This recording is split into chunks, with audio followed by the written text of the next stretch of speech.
I've worked for the United African Congress in the US. That's the umbrella body for the blacks in the US. And then I've also worked for the Pan-African Congress. I mean, in terms of helping organize the Pan-African Congress too as well. So these are just a few. And your work entails what? I train and consult. I provide solutions. If you have problems within your organization, we go in there, identify the problems and fix it. And then also, if your staffs need some training, we equip them with the necessary skills they need. Fantastic, fantastic. So that's what you do full time. Yeah. Interestingly, somewhere along the line, you wanted to go to medical school. You wanted to go to medical school. Yeah. I mean, the universal education. The interest was to do medicine. So I had a nickname, Medico. Wow. Because I was that really your nickname? Yeah, Medico.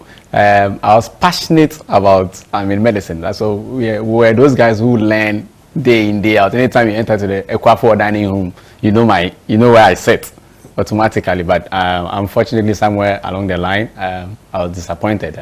We were part of those who were selected for interview. And then we went for the interview and we couldn't make it. Legon was practicing this interview session before you are admitted to the medical school. So you get a grade point. When you get to the grade point, the mark, you qualify for an interview. Then you go for the interview and then they select about 67 people out of the 170 people that qualified for the interview. But I didn't qualify, but I think it's a blessing in disguise. So because I ended up in the theater at the end of the day. Medical school would have taken me into the theater. I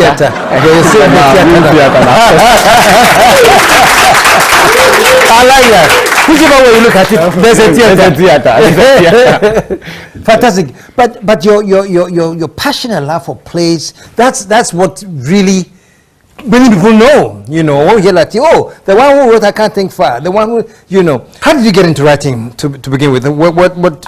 I think that sometimes they say some unfortunate incidents happen and then something comes, the door opens. I was working with one guy who was actually, I love promoting my colleagues.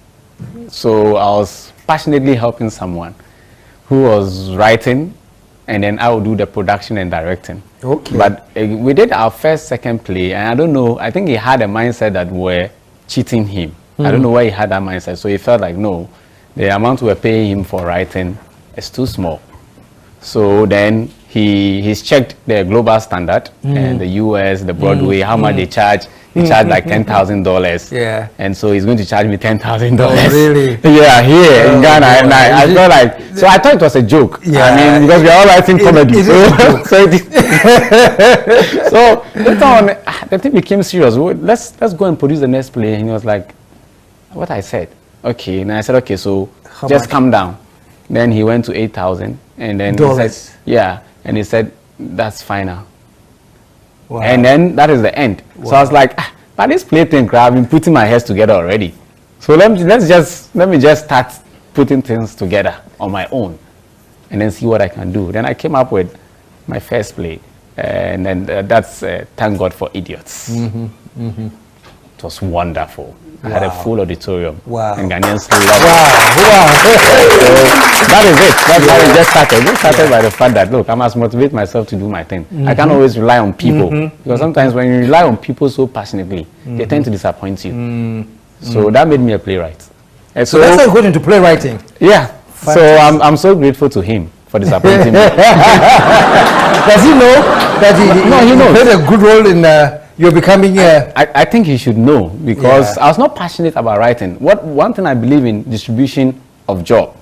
So if I'm good at directing, producing, and organizing events, let me just leave this role for someone to handle. So, but it happens that the person disappointed me, and I had no one to rely on, because the kind of plays Ghanaians need now to revive theater was something else. It was after my first play. That's when BBC called me for an interview. Fantastic. And that was a motivation. That was really a motivation to keep going.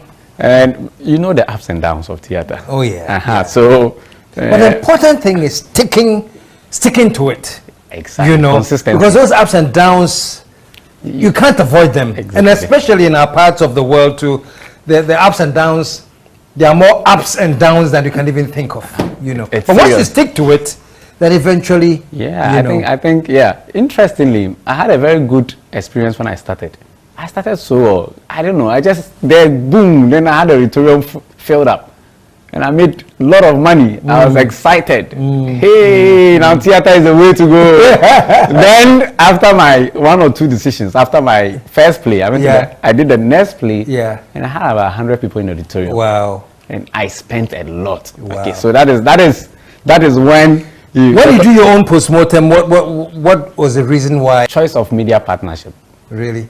Yeah, the strategy was wrong for the second one, and it was so obvious. So I learned from it, but I learned the hard way. Yeah. Because I ended up selling things, selling my car. Yeah. I was in debt for about 1.5 years. So Yeah. I stopped producing for about 1.5 years, Yeah. and then I was like, no, I need to go back to that thing, man. Whatever it takes. Wow. There was so much pressure at home because no, this is a guy who was supposed to be in medical school. My dad was fighting for me to go to abroad for medical school because he thinks he has all the resources. So what are you wasting time here? I said no, it's theater. It's theater. So I actually went to read my master's, but I did it in project management because I was passionate about being an entrepreneur. And now the medical thing, medical or suicide. The nickname was medical or suicide. So the medical or suicide thing, I don't think I can continue with it.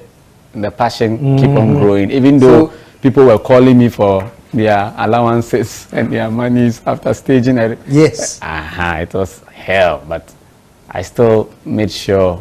And the interesting thing about, as you said you have the passion for it, you know. The passion is what sustains you. Because in any other thing, when you go through the downs and there's such a hustle, you just get rid of it. But that passion is strange. No matter how down you go, no matter the ups, it keeps pushing you. Yeah, because until last year, I've been doing plays for the past 7 years. It is until last year that my dad accepted that I'm a playwright. Because we've been fighting. Wow. Maybe he's watching now. You've been arguing. Yes, we've been arguing. I mean, he says this is not the way to go. No. You're a brilliant guy. You did. He prefers to, focus on even the lecturing aspect of it and stop the playwriting. Because anytime he hears about playwright, I owe somebody. I need money from him. Anytime play. And it was hell. It was hell. So now I stage plays without telling him. That was the strategy. But at the end of the day, he sees it on TV, sees it in the newspapers, and it's like, what the heck is going on again? Now he lives with my mom. He doesn't complain to me. He speaks to my mom. Speak to your son. Oh, speak to your son. Oh, this theater thing. But everybody's happy now. Everybody's happy now. Has he come to? Yes. It's going so well. My patrons, I don't know how to even describe them because you advertise once and people are ready to buy tickets now. People are just ready to contribute. There's a factor is called the reliability factor. You know, the audience or the market accept you as reliable and they know you're going to deliver what they're looking for. Exactly. So once you have that big R factor, it carries you through. Because they don't even have to hear about the whole title. They have to hear, it's done by Latif. Exactly. They don't even need the storyline. They don't need the storyline. It's not like, Charlie, then I go laugh. that is it. And the trick to my colleagues is that Ghanaians already are stressed up. So I think that from my point of view, serious drama doesn't really work for a lot of people. People really want to come. You see, you can write anything and make it serious, very educative. People will come and tell you, you show, what kind of show is this? But thank God for Idiot. It was not making any sense. That was my first play. If you read the storyline, it was just like patches. You get it. But because it was very hilarious, people were like, this is the best play ever. Wow. I did a re-show, rerun. The auditorium was packed. And I was like, so Ghanaians just want to be happy. Yeah. And they want a quality product. Yeah. So if you give them a quality product, that will make them happy. they will change after it all the time. And more importantly, I don't know, you hit it on the note when you said that we want an escape to laugh. Yep. So the same message, if it's presented to them very seriously, it doesn't to work. Be boycotted. Yes. If you bring the same message and make it hilarious, they will come and they will laugh. Practical example, I Can't Think Far. Yeah. It was a very serious play. Very serious play. Election-oriented play. Just to equip people with anger management skills. Yes, then we wanted to teach people how to manage their anger, especially the people in the hotspot areas during election. And the strategy was like, how do we go about it? When you tell people to come for training, they won't come. But guess what? When we told them that, look, we went to the hotspot areas, gathered the boys, the macho men and everything, we told them that, look, we have something titled, a play titled, I Can't Think Far. Very hilarious. They came. All the auditorium from Accra, Kumasi, Takrady, Tamale, fully packed. We brought together over 12,000 people. Yeah. It was unbelievable. Wow. People were ready. You see, okay, I'm sure maybe the brand was built from Accra and the excitement was built from Accra, but people were willing and ready to be part of this process. I Can't Think Far process. And I don't know, they were like, what? You're teaching us anger management? And I said, yes, that's what you need for election. Yeah, that's a lesson. And I think the best part of it is that if you go to them and say, I have this serious presentation on anger management, I want you to come and listen, they won't come. But when you put it in a play and say it's called I Can't Think Far, they will pay. They will pay and come. And they pay, then they pay and come, you know. So that's it. Yeah. But you've done very, very well sticking with the playwright. What's coming up next? Judas and Delilah. Ooh, Judas and Delilah. Judas and Delilah. Simply an obsessed watchman who is obsessed about a nurse. It happens in a hospital setting. It's about a watchman who is obsessed about a nurse. And the nurse is also obsessed about the doctor. But the doctor is, I don't care. Don't give us too much. I want to leave us in suspense. Judas and Delilah. Another hilarious piece. Fantastic. Humor packed, music infused, and dance electrifying play. Trust me.